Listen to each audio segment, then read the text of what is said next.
Sans plus tarder, l'émission à livre ouvert. Et maintenant, que vais-je lire ? Un rendez-vous proposé par le Cercle Aubois de littérature jeunesse, le Calige.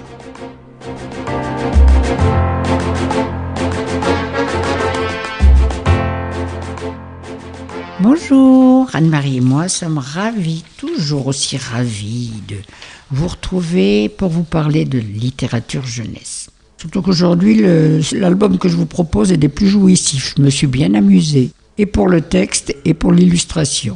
Il s'intitule La revanche de Grizzly. L'auteur, Anne-Christine Naumann-Villemain, et l'illustratrice, un bon tandem, Marianne Barcillon. C'est édité chez Kaléidoscope. Cette petite souris, on l'avait déjà vue pour la dent de lait, parce que c'est elle qui, si vous vous souvenez, qui récupère les dents de lait.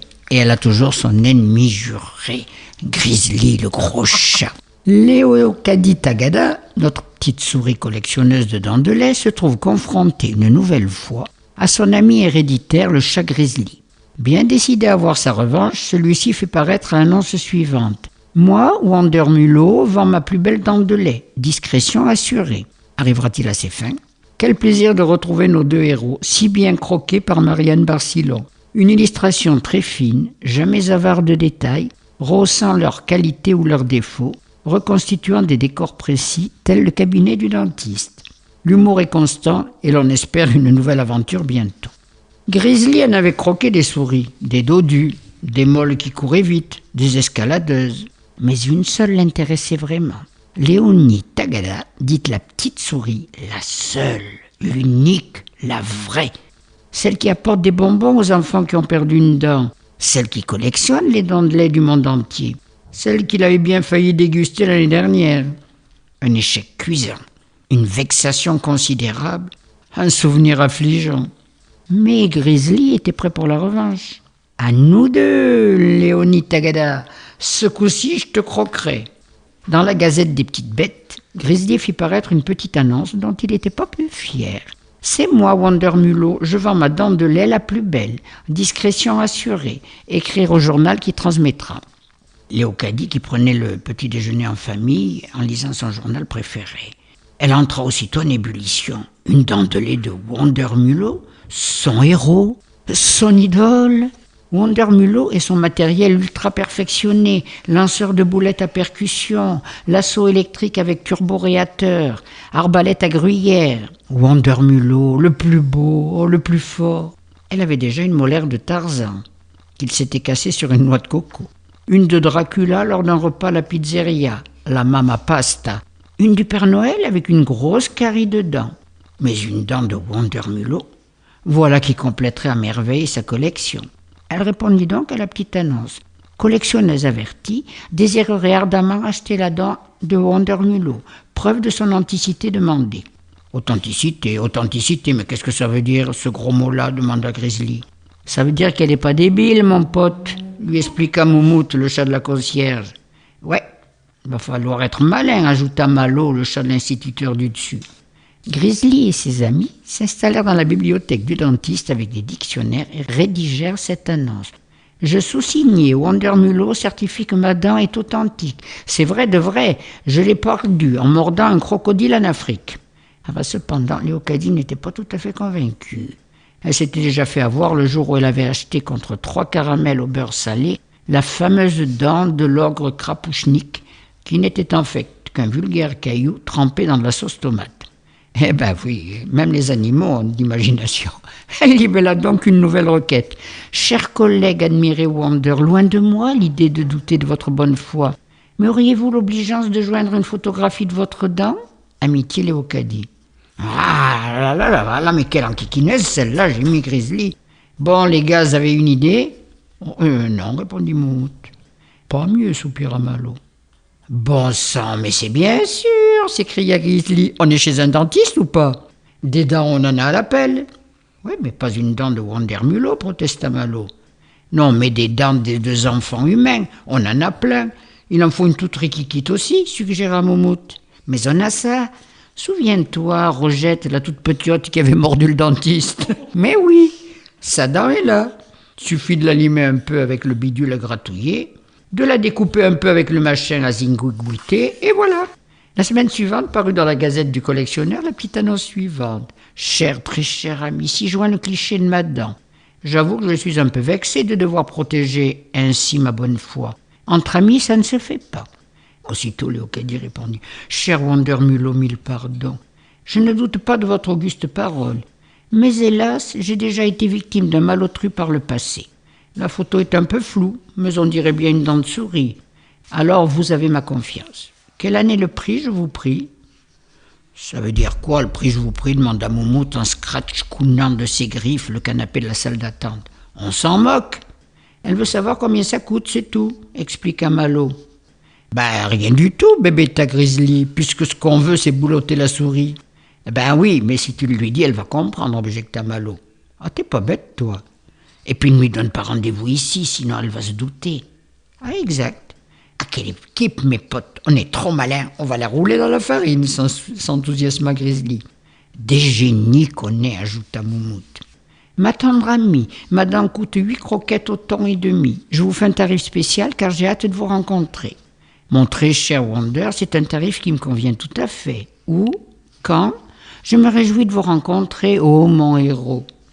Demain soir, 7h, dans la classe de Monsieur Martinet, à côté de l'aquarium. Bisous, votre W. Mon cher, mon très cher, mon merveilleux W. À demain, ils abrègent déjà. À demain soir, j'aurai une surprise pour vous.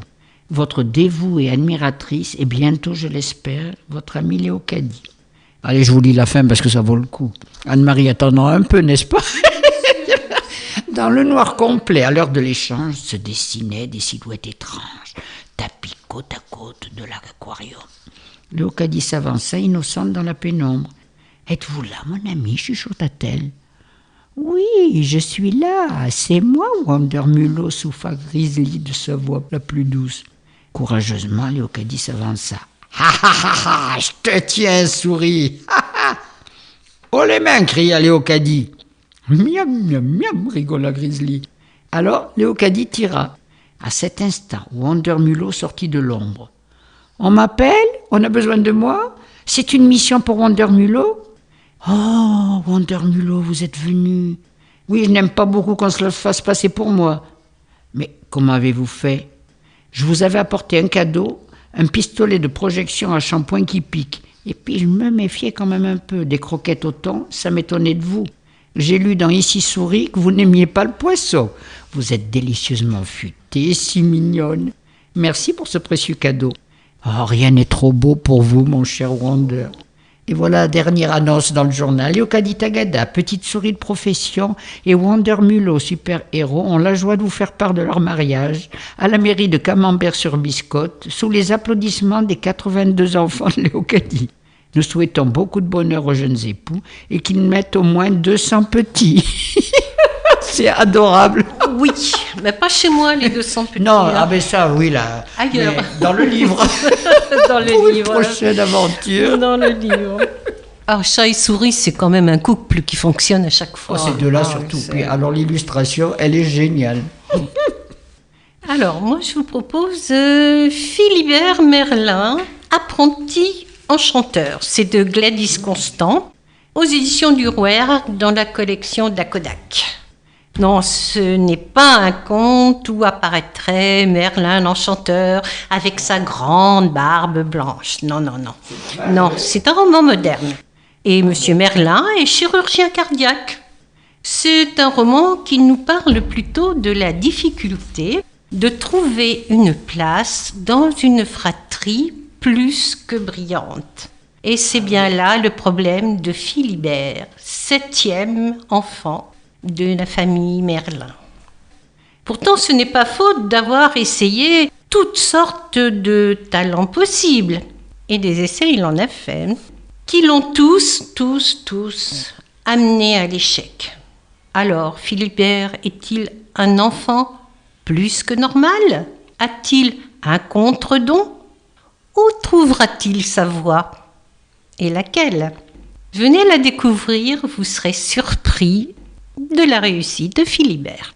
Pendant que Madame et Monsieur Merlin sont à l'école où la maîtresse les a convoqués de toute urgence, Philibert est assis sur le lit de sa sœur Léonarda et la regarde peindre. Cela l'apaise. Il est inquiet, sachant parfaitement pourquoi ses parents ont dû se rendre à l'école. Il a failli empoisonner Marcus avec sa boulette d'herbe. Une chose est sûre, il n'a pas le don des plantes comme sa tante Garance. Au moins, il aurait essayé, une fois de plus. Dans un carnet secret, dont personne ne connaît l'existence et qu'il cache sous son matelas, Philibert a fait la liste de tous les talents qu'il a pu imaginer. Et au fur et à mesure de ses échecs, il les raye. Et la liste est de plus en plus courte et son inquiétude de plus en plus grande. Se peut-il que lui, il n'ait rien, que la nature l'ait oublié, lui, alors qu'elle a tant gâté ses frères et ses sœurs? Ce serait vraiment injuste. Qu'est-ce que tu peins? Un cerisier du Japon en fleurs, répond Leonarda. Ça ressemble à ça? J'en sais rien, mais c'est comme ça que je l'imagine en tout cas. C'est joli. Leonarda sourit. Joli est un mot faible, pense-t-elle. Sa dernière toile s'est vendue à 350 000 €. Et oui, c'est ça quand on est doué. La gorge de Philibert se serre. Ne sois pas triste, lui dit soudain Leonarda. Comment sais-tu que je suis triste alors que tu me tournes le dos? Je vois et je sens. C'est pour ça que j'arrive à peindre.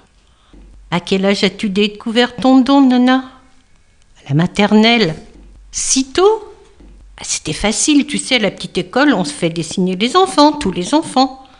Alors quand j'ai reproduit au feutre une peinture de Van Gogh qui était accrochée dans le couloir, forcément la maîtresse s'est étonnée. La télévision s'est déplacée et ça a été facile. Aussi facile que pour Albert, qui a appris à compter très tôt. Son génie des maths n'a pas tardé à devenir évident.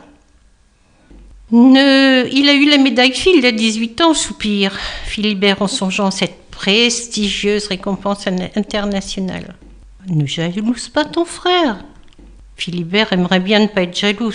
C'est facile à dire quand on a soi-même un don, mais quand on n'a rien, rien de rien, et que peut-on ressentir à part l'envie d'être comme les autres membres de sa famille? Parfois, l'enfant se demande si à la maternité, on ne l'a pas échangé par erreur avec un autre bébé. Est-il vraiment le fils de ses parents? Bon, physiquement, il leur ressemble. Les yeux verts de son père, les cheveux noirs de sa mère, et la marque des enchanteurs à la base du cou. Mais au fond, cela ne prouve rien. Seul le don est une preuve. Tu trouveras, dit Leonarda, qui sent dans son pinceau l'inquiétude et les questions de son petit frère. Et si je n'avais rien, Nana, rien de spécial? Tu es le 7e enfant, tu sais très bien que cela signifie. Que mon don sera prodigieux, immense.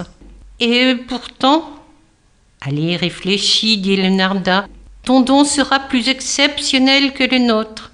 N'est-il pas normal qu'il soit aussi plus mystérieux, plus long à se révéler? Philibert sursaute, il n'avait pas pensé à ça. Évidemment, un surdon, comme disent les enchanteurs, ne peut pas apparaître comme une évidence dans le berceau quand même. Pour la première fois de la journée, alors qu'il entend le moteur dans la cour, Philibert sourit. Mais pas longtemps. Ses parents sont entrés. Il va se faire gronder comme jamais et il en tremble jusque dans les orteils. Allez, venez rejoindre Philibert. Il n'a pas fini de ses essais. Mais vous serez surpris. Finit. On sera surpris.